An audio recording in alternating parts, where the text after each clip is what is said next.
আমাকেই ভোট দেবে, ভোট আমারই চাই। ঠিক আছে, ভালো থেকো। কোনো রাগ আমার উপরে থাকলে পরে ডেকে কান ধরে উঠবোস করিয়ে দেবে। নির্বাচনী প্রচারে বেরিয়ে এভাবেই জনসংযোগ সারলেন ব্যারাকপুর বিধানসভা তৃণমূল কংগ্রেস প্রার্থী চিত্র পরিচালক রাজ চক্রবর্তী। রবিবার দুপুরে ব্যারাকপুরে প্রচারে বের হন তিনি। সঙ্গে ছিলেন ব্যারাকপুর পুরসভার চেয়ারম্যান উত্তম দাস। তখনই ভোটারদের সঙ্গে খোশ মেজাজে দেখা যায় রাজ চক্রবর্তীকে। এরই মাঝে কখনো মতুয়াদের বাদ্যযন্ত্রের তালে নাচতেও দেখা যায়, আবার কখনো বা নিজেই ডঙ্কা বাজান। ব্যারাকপুর মাধব নিবাসে রবিবাসরীয় ভোট প্রচার সারলেন ব্যারাকপুরের তৃণমূল প্রার্থী রাজ চক্রবর্তী। সেই ছবি আমরা আপনাদের দেখাচ্ছি। আমাকেই ভোট দেবে, ভোট আমারই চাই। ঠিক আছে, ভালো থেকো। কোনো রাগ আমার ওপরে থাকলে পরে ডেকে কান ধরে উঠবোস করিয়ে দেবে। দেখুন রাজ চক্রবর্তী সেই জনসংযোগের ছবি। আমাকেই ভোট দেবে, জয় বাংলা।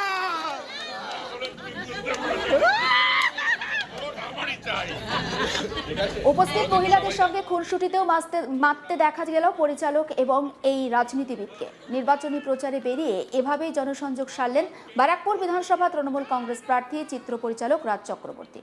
22শে মার্চ দুপুরে ব্যারাকপুরে তিনি প্রচারে বের হন। তার সঙ্গে ছিলেন ব্যারাকপুর পুরসভার চেয়ারম্যান উত্তম দাস। তখনই ভোটারদের সঙ্গে খোশ মেজাজে দেখা যায় রাজ চক্রবর্তীকে। এরই মাঝে কখনো মতুয়াদের বাদ্যযন্ত্রের সাথে নাচতে দেখা যায়, আবার কখনো নিজেই ডঙ্কা বাজান। সেই ছবিও দেখাচ্ছি আপনাদের।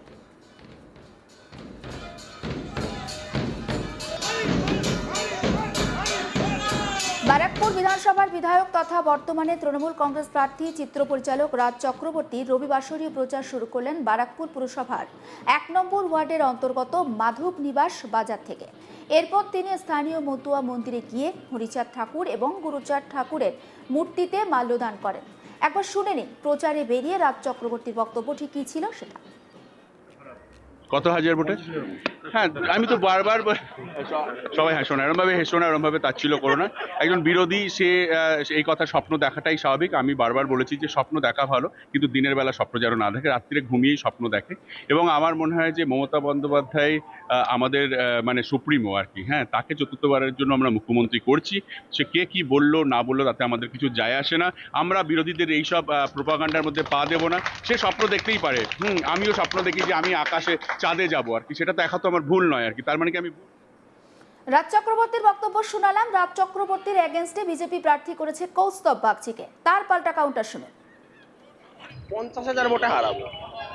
মানুষের যে উৎসাহ, মানুষের যে আবেগ, যে উৎসাহ, যে উদ্দীপনা, সেটা থেকে এক বাক্যে স্পষ্টত বলতে পারি যে কেউ রুখতে পারবে না।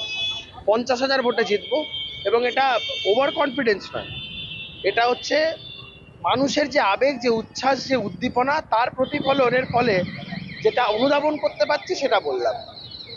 তো রয়েছে, দেখুন, আমি লেফটের বহু মানুষজন, বামেদের বহু লোকজনদের সাথে দেখা করেছি, তারা দুহাত ভরে আমাকে সমর্থন করছে।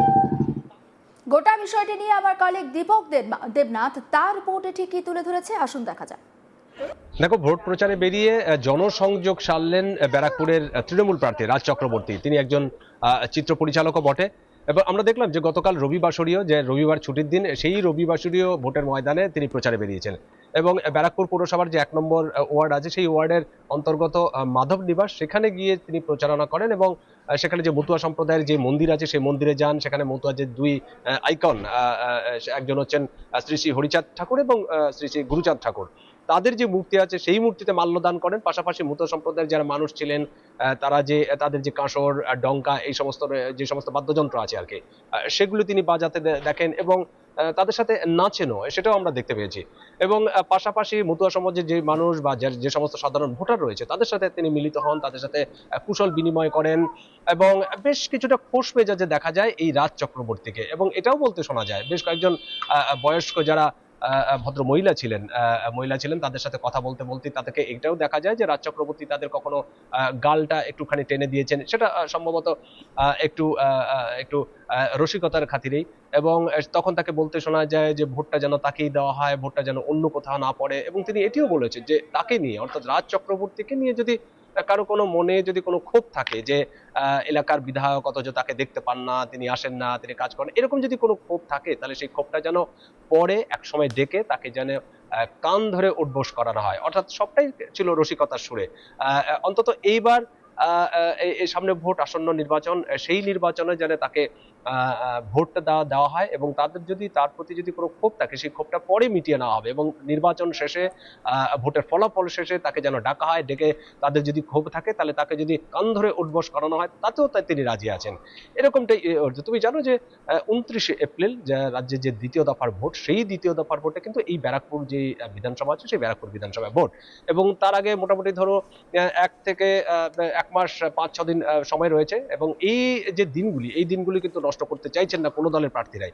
আমরা দেখেছি যে গতকাল ছুটির দিন, সেখানে কিন্তু এই রাজ চক্রবর্তী অর্থাৎ তৃণমূলের যে প্রার্থী তাকেও প্রচার করতে দেখা গেছে, পাশাপাশি বিজেপির যে প্রার্থী কৌস্তব বাগচি আইনজীবী, তিনিও কিন্তু তার মতন করে, তার নিজের মতন করে তিনিও প্রচারণা সেরেছেন এবং এই প্রচারণা থেকেই কৌস্তব বাগচিকে বলতে শোনা যায় যে এই যে নির্বাচন, আসন্ন বিধানসভার নির্বাচন, এই নির্বাচনে তিনি 50,000 ভোটে জিতবেন এবং গো হারাবেন তার যে প্রধান প্রতিপক্ষ বর্তমান যে ওই কেন্দ্রের বিধায়ক রাজ চক্রবর্তীকে।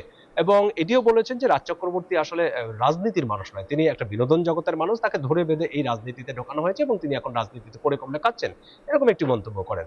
এবং কৌস্তব বাগচির যে মন্তব্য 50,000-এর বেশি ভোট পেবেন, তা নিয়ে আবার রাজ চক্রবর্তীকে আবার পাল্টা বক্তব্য দিতে দেখেছি। রাজ চক্রবর্তীকে যখন এটা নিয়ে প্রশ্ন করা হয়, তিনি তখন বলছেন যে কৌস্তব চক্রবর্তী দিবা স্বপ্ন দেখছেন।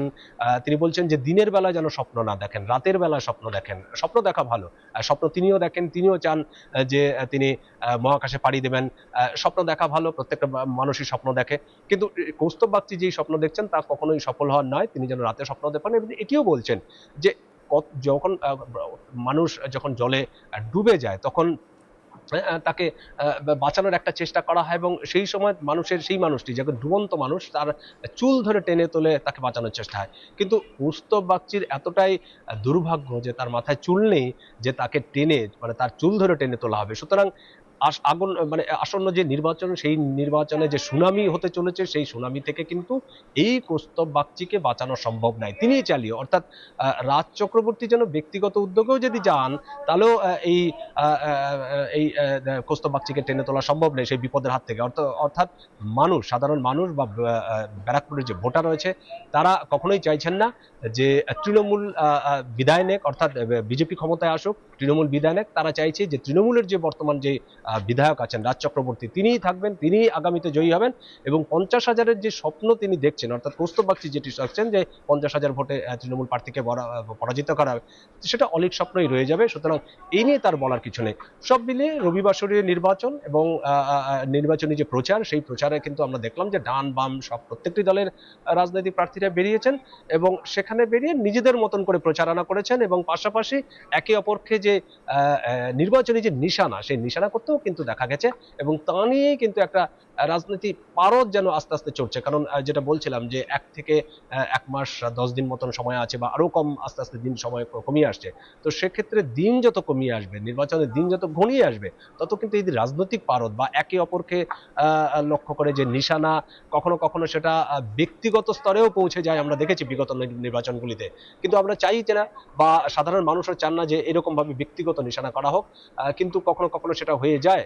তো সেই পরিস্থিতিতেই আস্তে তৈরি হচ্ছে এবং স্বাভাবিকভাবেই দিন যত এগিয়ে আসছে নির্বাচনের দিন, তত কিন্তু রাজনীতির পারদ চড়ছে বলা ভালো। দেশ বিদেশ রাজ্য সমস্ত খবরের আপডেট আপনাদের কাছে পৌঁছে দেব। অবশ্যই নজর রাখুন আজ তাক বাংলা, সাবস্ক্রাইব করতে ভুলবেন না।